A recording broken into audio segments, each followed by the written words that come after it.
I also thank my friends from Srinagar. For the first time, we are trying to make sure that when we speak, we are available to both our friends from Jammu and our friends from Kashmir. So we have attempted to get some of our friends from Kashmir also online. And I hope if we are able to communicate well, then we will try to make it a regular. Okay.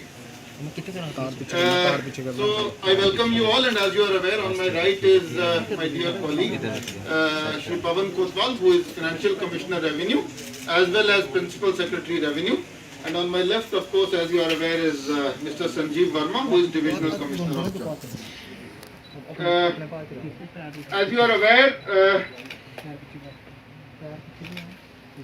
Sir Hindi में अगर हो जाती थी तो हिंदी भी हो जाएगी, उर्दू भी हो जाएगी, आप चिंता ना करें, ठीक है. As you are aware,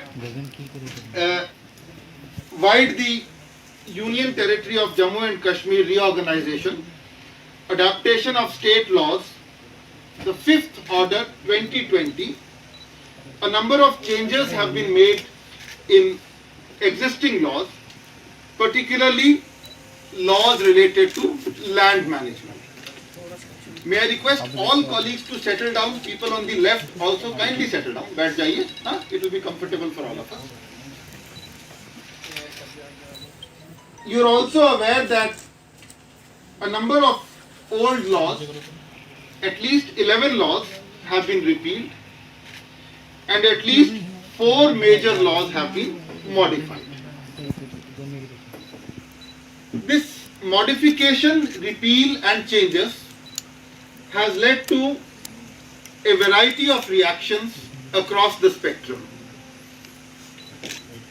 And many of these reactions have been uncharitable. For example, some political parties have said J&K is now on sale. Some others have said or commented that there is no protection in J&K with regard to land, on similar lines as it has been given to people in other states. We think there is a lot of misapprehension, misinformation, and lack of clarity on all these issues. So the three of us thought we will share with you some of the salient features of these acts and inform you about some of the changes that have been made, and also explain what necessitated those changes. Which acts have been repealed, why, which are the modifications, and what are some of the safeguards that have been built in.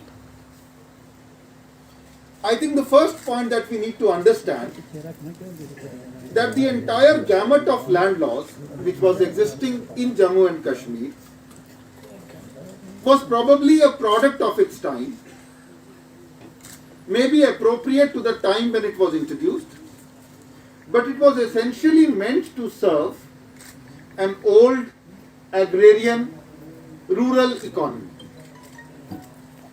Quite obviously, many of these laws had become outdated, obsolete, and as new laws kept getting added, the system of land laws, when looked at as a whole, suffered from not only redundancy and obsoleteness, but also ambiguities and contradictions. And in many cases, the laws that were in existence were clearly regressive and anti-people. Now, how was this so? Let me give you a few examples. The Big Landed Estates Abolition Act fixed a ceiling of 182 canals, but the act was superseded by the made a provision of 100 standard canals, yet both the BLEA and the Agrarian Reforms Act 1976 continued to coexist.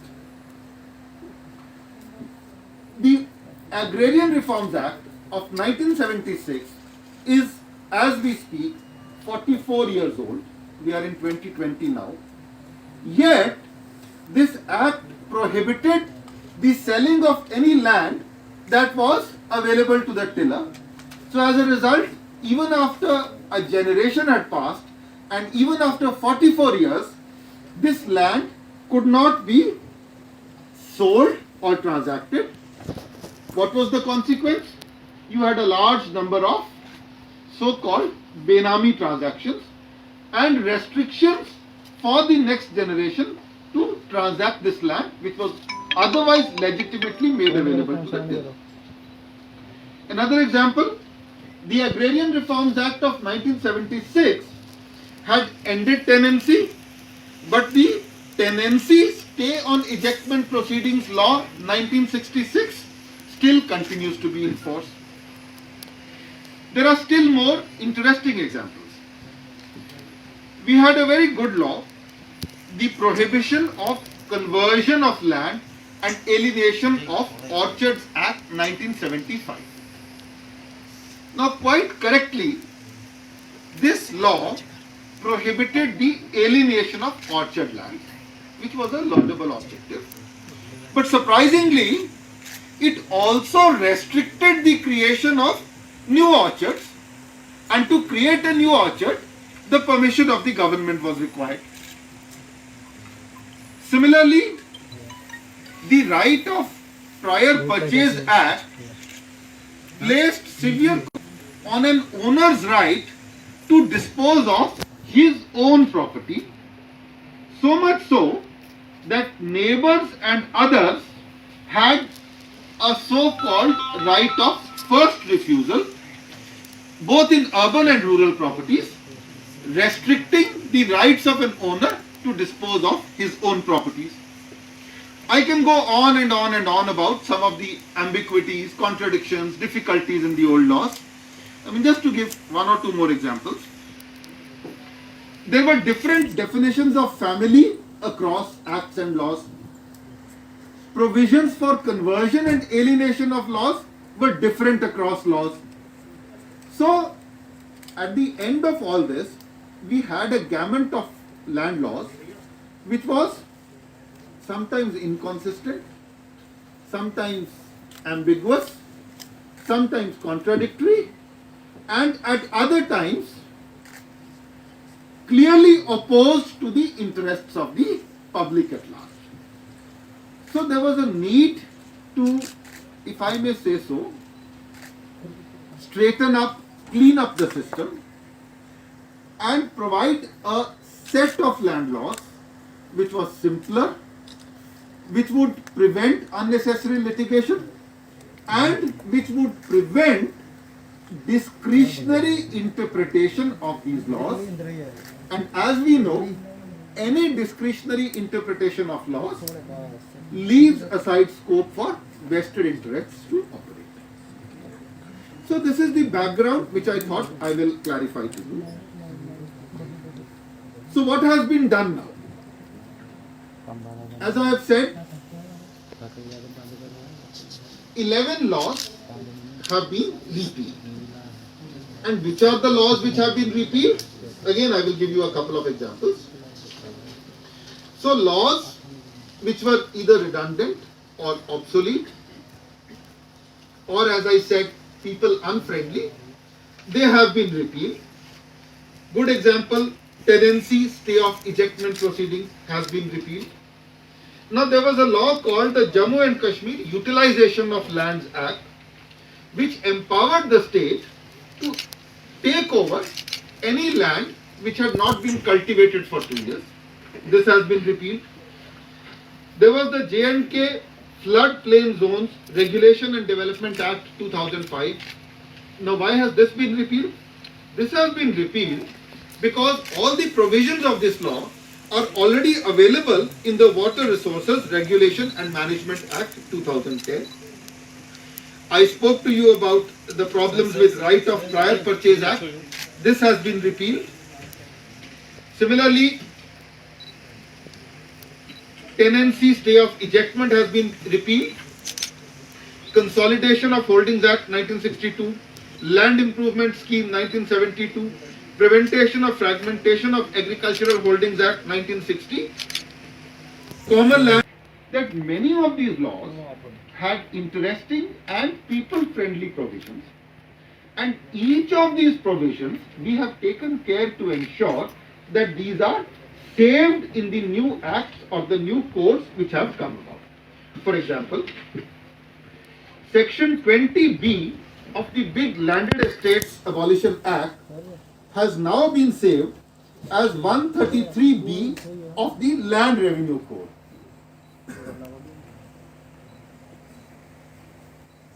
The relevant provisions of the Consolidation of Holding Act 1962, Land Improvement Scheme 1972, Prevention of Agricultural Holdings Act 1960 have all been brought together, consolidated and saved under Section 23 of the Land Revenue Act.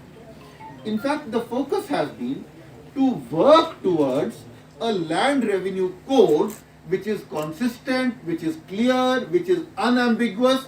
So we have attempted to take out as many relevant provisions as possible and place them at appropriate positions in the land revenue code, so that why each of these laws have been repealed and how even when we have repealed an act, certain critical clauses of that act have been taken out and placed at appropriate positions in the Land Revenue Act. Now the second set of laws are the laws which have been modified. Now, which are the laws which have been modified? Primarily four laws. One, the Agrarian Reforms Act of 1976. Two, the Land Revenue Act of 1939 AD. Three, the Land Grants Act. And fourth, the Jammu and Kashmir Development Act. Now let me talk a little about the Agrarian Reforms Act. I have seen some comments which have tried to insinuate that the new land reform system has tried to do away with the land reforms which were a hallmark of Jammu and Kashmir state. The reality is actually quite the contrary.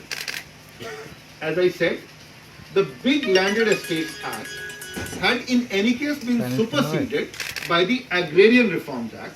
So the redundant provisions of the Big Landed Estates Act have been done away with. But as I said earlier, some of the relevant provisions such as 20B have been saved, and the Agrarian Reforms Act stays very much in place.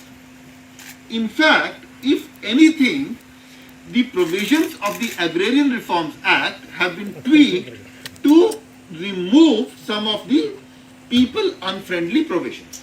For example, I mentioned about the fact that people who had legitimately got possession were unable to sell. So,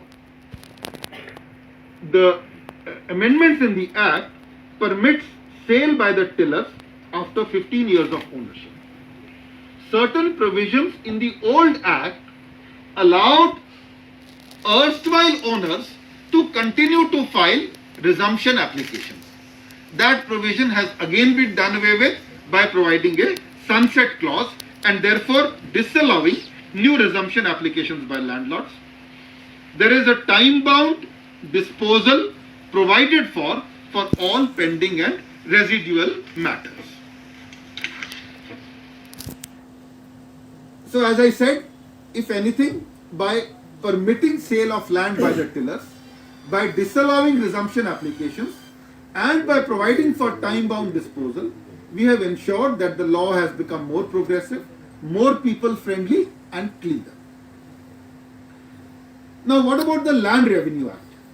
As I said, the attempt has been to develop the Land Revenue Act as a land code to provide contradictions, to prevent contradictions, to avoid multiplicity of laws, and to provide for certain progressive provisions such as setting up of a revenue board, regional planning for regulating use of land. The important provision that I want to draw your attention to is that under the new land laws, agricultural land can only be sold to agriculturists. Now, how is agriculturalist defined? Agriculturist has been defined as a person who cultivates land personally in the Union Territory of Jammu and Kashmir. A lot of also not by agricultural land. The terms agricultural land and agriculturist have been unambiguously defined, and I only want to draw one more attention to one more point, which is that the term agriculture has been expanded vastly in scope to include not just agricultural activities, but also a whole series of horticulture activities, a whole series of agro-based activities, including fallow land, animal husbandry, poultry, etc. So the provision of this one clause alone will ensure that more than 90% of land in the Union Territory of Jammu and Kashmir, which is in nature, remains protected, inalienable, and with the people of Jammu and Kashmir.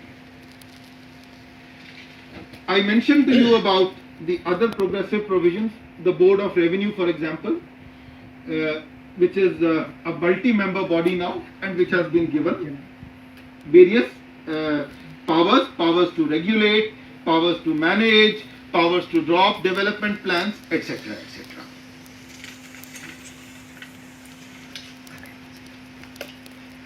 So I spoke about land reforms and how we have tried to protect that. I spoke about how more than 90% of the land will be protected, agricultural in nature, and this will include horticulture, this will include land in other agro-based industries, etc., etc. And I also mentioned about how we have tried to remove the ambiguities. Now the third and the relevant element in the matrix